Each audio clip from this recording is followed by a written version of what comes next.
अस्सलामु अलैकुम। मिस्र के एक गांव में हकीम साहब रहते थे। उसका दवाखाना हमेशा बंद रहता था, लेकिन सोचने की बात यह थी कि उसके दवाखाने के दरवाजे की कुंडी में करामत थी। जो भी भांज औरत जिसके यहाँ बच्चे पैदा नहीं होते थे या जो माँ नहीं बन सकती थी, वो औरत उस दवाखाने के दरवाजे की कुंडी खड़का कर पास पड़े हुए गड्ढे से पानी पीती। वो अगले महीने हामला हो जाती। जब वो औरत अपने आप को दाई को मुआयना करवाती तो वाकई वो उम्मीद से होती। एक दिन अली बिन सुफियान का गुजर उसी गांव से हुआ।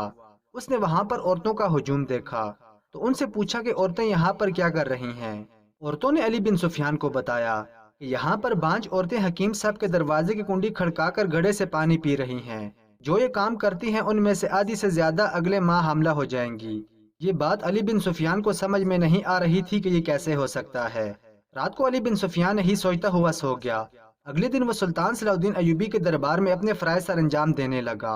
कुछ देर के बाद अली बिन सुफियान ने सुल्तान सलाउद्दीन अयूबी को फारग देखा तो उसका जिक्र अली बिन सुफियान ने सुल्तान से किया।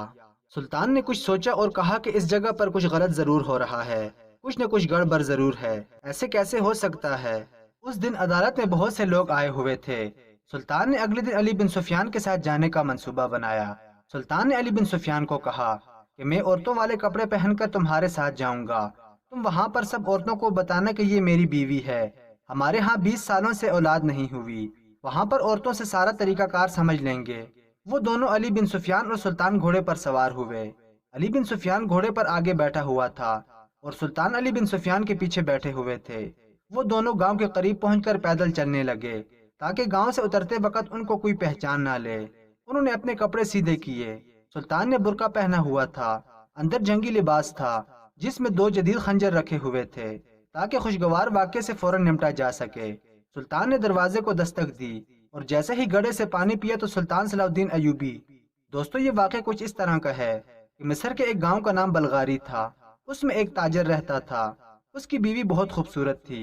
उनकी शादी को 20 साल हो चुके थे। उसकी कोई औलाद नहीं थी। दोनों के दरमियान बहुत मोहब्बत थी। ताजर अब मजबूर था कि वो दूसरी शादी करे। उसने अपना और अपनी बीवी का पूरे मिस्र के हकीमों से इलाज करवाया, लेकिन उनके यहाँ कोई औलाद पैदा ना हुई।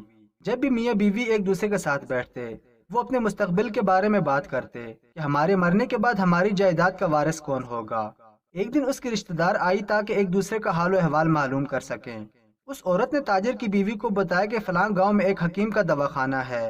अगर उसका दरवाजा खड़काकर पास पड़े हुए गड्ढे से पानी पिया जाए तो वो औरत माँ बन जाती है, बांझ नहीं रहती। जब ताजर की बीवी ने उस हकीम के दवाखाने के दरवाजे की इतनी तारीफें सुनी तो उसको तजस्सुस हुआ कि क्यों न ये भी एक दफा आजमा लिया जाए। वो दोनों औरतें ताजर का इंतजार कर रही थीं कि वो गांव से बाहर 2 दिन के लिए कब जाता है। एक दिन ताजर ने कहा कि मैं इस्कंदरिया जा रहा हूँ, हो सकता है कि मुझे 2-3 दिन लग जाएं। ताजर की बीवी ने कहा कि कोई बात नहीं, आप खैरियत से जाएं और खैरियत से आएं। मेरे साथ मेरे रिश्तेदार हैं। जैसे ही वो ताजर घर से निकला, उन्होंने हकीम के गांव जाने का इरादा कर लिया। दोनों एक ही घोड़े पर सवार होकर जा रही थीं। ताजिर की बीवी इतनी खूबसूरत थी कि लोग चलते चलते रुक जाते। आखिरकार वो उस गांव में पहुंच गईं। ताजिर की बीवी जब गांव में पहुंची तो पसीने से शराबूर थी। उसने दरवाजे पर दस्तक दी, फिर घड़े का पानी पिया। थोड़ी देर के बाद ताजिर की बीवी को चक्कर आ गए और वो गिर गई। जब उसे होश आया तो वो हकीम के कमरे में थी। उन्होंने हकीम से इजाजत ली और वापस का सफर बांधा। 2 महीनों के बाद ताजिर की बीवी की तबीयत नासाज होने लगी। पेट में दर्द और उल्टियां आने लगीं। दाई ने मुआयना किया तो दाई ने कहा कि मुबारक हो, तुम माँ बनने वाली हो। ये खबर उसने अपने शोहर को दी तो वो खुश होने के बजाय सोच में पड़ गया। ताजिर की बीवी ने उससे पूछा कि तुम खुश क्यों नहीं हुए, तुम्हें तो खुश होना चाहिए। कुदरत ने हमें 20 साल के बाद खुशखबरी दी है। ताजिर ने कहा, नहीं, ऐसी कोई बात नहीं है। वक्त गुजरता रहा। ताजिर के यहाँ बेटा पैदा हुआ। ताजिर की बीवी बहुत खुश थी क्योंकि उसे कुदरत ने 20 साल बाद औलाद की नेमत से नवाजा था। लेकिन ताजिर ने इसे अपना बेटा मानने से इनकार कर दिया। ताजिर की बीवी अपना मुकदमा सुल्तान सलाउद्दीन अयूबी की अदालत में ले गई। सुल्तान ने ताजिर को बुलाकर पूछा, क्या बात है, तुम इस बच्चे को अपना बेटा क्यों नहीं मान रहे। उस ताजिर ने सुल्तान को बताया कि हुजूर, जब मेरी बीवी हमला हुई थी, मैंने अपनी बीवी से तकरीबन 2 महीने तक हमबिस्तरी नहीं की थी, तो बच्चा कैसे हुआ। जब बीवी से पूछा गया तो उसने कहा कि मैं अपने रिश्तेदार के साथ गांव के हकीम के दवाखाने पर गई थी। मैंने दरवाजे पर दस्तक दी और वहीं पर घड़े से पानी पिया। गर्मी बहुत ज्यादा थी, शायद इसी वजह से मैं बेहोश हो गई। जब मुझे होश आया तो मैं हकीम के कमरे में थी। उसने मुझे कहा कि अब तुम घर चली जाओ, तुम्हारी सेहत बेहतर हो जाएगी। सुल्तान ने अली बिन सुफियान को कहा ضرور اس پانی میں کچھ ہے۔ سلطان نے تاجر کو کہا کہ آپ لوگوں کا فیصلہ کچھ دنوں کے بعد کروں گا۔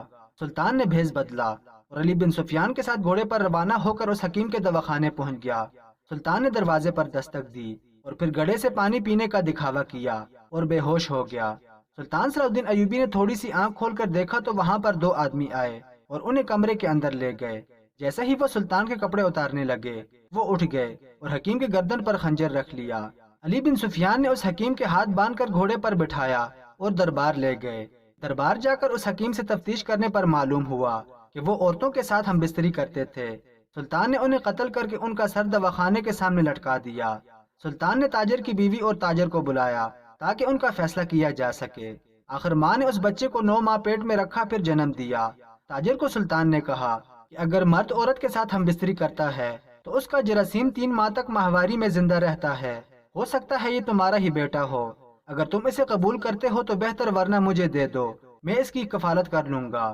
تاجر نے جب یہ سنا تو اپنا فیصلہ تبدیل کر لیا اور اس بچے کو اپنا بیٹا مان لیا۔